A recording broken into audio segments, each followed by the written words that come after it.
साल 2014 में 690 नंबर पर थे गौतम अडानी और आपकी सरकार में दूसरे नंबर पर पहुंच गए हैं। राहुल गांधी ने सीधा सवाल पूछा है, ये रिश्ता क्या कहलाता है बीजेपी के साथ? ये रिश्ता साफ तौर कि भारतीय जनता पार्टी उद्यमिता को प्रोत्साहित करने का कार्य करती है ताकि उद्यमिता के प्रोत्साहित होने से रोजगार सृजन हो, अर्थव्यवस्था दृढ़ हो और अर्थव्यवस्था को सुदृढ़ करने की दिशा में निर्णय लेना यह सरकार का कार्य है। और आप कृपा करके मुझे कांग्रेस वाले बता दो कि श्रीमान गौतम अडानी की कंपनी 1989 में जब शुरू हुई तब किस क्रमांक पर थी और 2014 तक 609 पर जब आई तो उसको 0 से 609 तक लाने का जो काम है, क्या कांग्रेस के लोगों ने अडानी को जब मुद्रा एयरपोर्ट दिया तो मुद्रा पोर्ट दिया तो उनको जो है बंदरगाहों के संचालन और निर्माण का क्या एक्सपीरियंस था? श्रीमान राहुल गांधी जरा अपनी माता जी से पूछ कर, ताकि क्योंकि उस समय तो बहुत बच्चे रहे होंगे वो, क्योंकि अभी भी अबोध बच्चों की तरह ही बातें करते हो, कृपा करके बता दें और कृपा करके बता दें कि जीवीके को जब 2006 में मुंबई एयरपोर्ट दिया गया, जीएमआर को जब 2006 में दिल्ली एयरपोर्ट दिया गया, उसके पहले जीएमआर और जीवीके के पास कौन से अंतरराष्ट्रीय विमानतल को चलाने का अनुभव था? और यदि अनुभव नहीं था तो क्या कांग्रेस के डॉक्टर मनमोहन सिंह भ्रष्ट थे और डॉक्टर मनमोहन सिंह के उस भ्रष्टाचार का क्या जो मलाई है वो श्रीमान राहुल गांधी चाह रहे थे? इन प्रश्नों का भी उत्तर उनको देना चाहिए। 50 मिनट तक लंबा चौड़ा भाषण दिया है राहुल गांधी ने सदन के भीतर और ज्यादातर सवाल अडानी और बीजेपी के साथ, प्रधानमंत्री के साथ रिश्ते को लेकर ही था। लेकिन अभय दुबे जी, अब मैं जरा आपको लेकर आना चाहूंगी चर्चा में।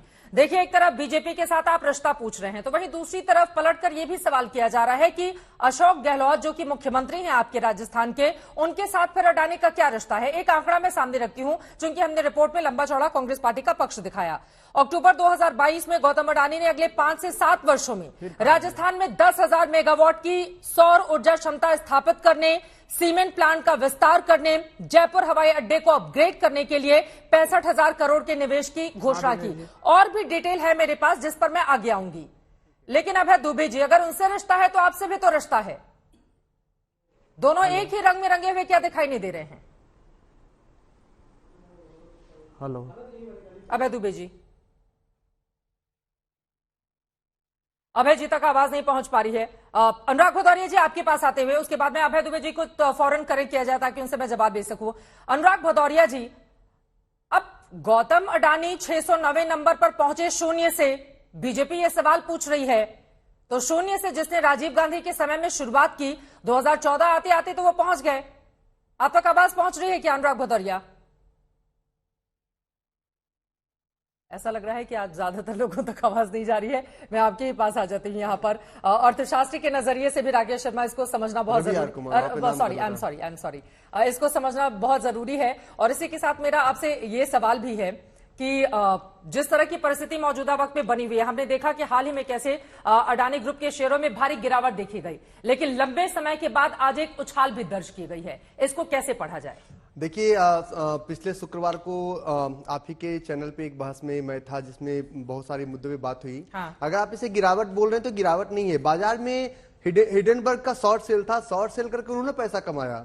2 बिल्लियों के झगड़े में बंदर को प्रॉफिट हुआ। मैं एक लाइन बोलना चाहूंगा, हालांकि मेरा कोई पॉलिटिकल मुद्दा नहीं है, कि आजकल के लोकसभा को देखते हुए बहुत अच्छी सी कहावत मुझे याद आई है, जहां बात बात पे हाथ चले उसे आम सभा कहते हैं, जहां बात बात पे लात चले उसे ग्राम सभा कहते हैं, जहां एक बोले सब सुने उसे शोक सभा कहते हैं, और जहां सब बोले कोई नहीं सुने उसे लोकसभा कहते हैं। लोकसभा में कोई किसी की बात को सुनने के लिए तैयार ही नहीं है। अगर इस मुद्दे की बात की जाए तो ना तो पोर्ट बंद हुआ, ना बिजनेस बंद हुआ, ना आज भी उन्होंने अपना डेट क्लियर किया। तो इस मुद्दे पे मैं बिल्कुल न्यूट्रल हूं, बिजनेस बिल्कुल न्यूट्रल है। और अगर आप गिरावट में आप बात कर रहे थे तो आज मार्केट ऊपर भी गया है। टाटा के शेयर 500 से आ गया था 100 रुपीज पे, टाटा मोटर्स का। उस वक्त कोई कहीं हो हंगामा नहीं हुआ। क्यों?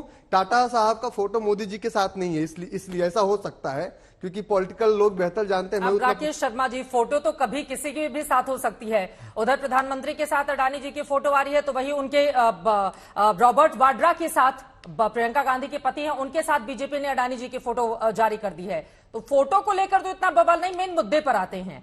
तो देश को, क्योंकि जो निवेशक हैं उनके भीतर एक बहुत सारे सवाल हैं। अब उनको किस तरह से आप समझाना चाहेंगे? क्या अभी स्थिरता का दौर देखने को मिल रहा है या अभी भी चुनौतियां भरी पड़ी हैं? देखिए, बाजार बिल्कुल अस्थिर है। अगर किन्हीं को लगता है कि बाजार अस्थिर नहीं है तो ऐसा बिल्कुल नहीं, बाजार बिल्कुल अस्थिर है। और बाजार में ये उतार चढ़ाव जो है ये टेम्पोररी है, बाजार का एक मूवमेंट है। अगर बाजार अस्थिर नहीं होता तो एसबीआई भी नीचे जाती है, आपका सेंसेक्स भी बिल्कुल डूब चुका होता, बाजार बिल्कुल अस्थिर है। हाँ। तो बाजार को देखने के लिए बाजार का नजर और राजनीति का नजर दोनों अलग है। ठीक है, मार्केट डूब गया ये, हाँ। या स्टॉक का अदानी का शेयर नीचे गया, दोनों अलग बातें हैं। अभय दुबे जी हमारे साथ जुड़ चुके हैं। ठीक है, अभय दुबे जी तक आवाज जारी है। अभय दुबे जी, अभी मैंने आंकड़ा समझाया, यहाँ पर 65,000 करोड़ का निवेश जो अडानी ग्रुप की ओर से राजस्थान में किया गया है, तो फिर अगर इधर किया जा रहा है गलत है तो उधर किया जा रहा है, तो वो रिश्ता क्या कहलाता है? जरा उस पर भी रोशनी डालें आप, क्योंकि जब रिश्तों की बात होगी तो फिर बीजेपी और कांग्रेस दोनों से ही सवाल पूछे जाएंगे। अभय दुबे जी, ये जो रिश्ता कहलाता है, राहुल गांधी जी ने बहुत प्रामाणिक आरोप लगाए हैं। मैं सिलसिलेवार खुलासा करता हूं। आपको जो 6 एयरपोर्ट दिए गए अडानी साहब को, उसमें नीति आयोग ने और मिनिस्ट्री ऑफ इकोनॉमिक अफेयर्स ने अपना साफ इस बात को लेकर एडवाइजरी जारी की थी कि चूंकि ये दोनों ही हाई कैपिटल इंटेंसिव एयरपोर्ट्स ये सारे हैं, इसलिए एक बिडर को 2 से ज्यादा नहीं दिया जाए। और उन्होंने उदाहरण दिया था कि पहले मुंबई और दिल्ली का दोनों की बिड एमजीआर को खुली थी, मगर दोनों उसको नहीं दिए गए। उसके बाद पहले इन्होंने कोशिश की airport economic regulatory authority of India 2008 के एक्ट को बदलने की, क्योंकि उसमें tariff structure airport development fees को मेंशन बिड में नहीं करना चाहते थे। इन्होंने जब बदल नहीं पाए एक्ट, तो भी उस एक्ट का वायलेशन किया।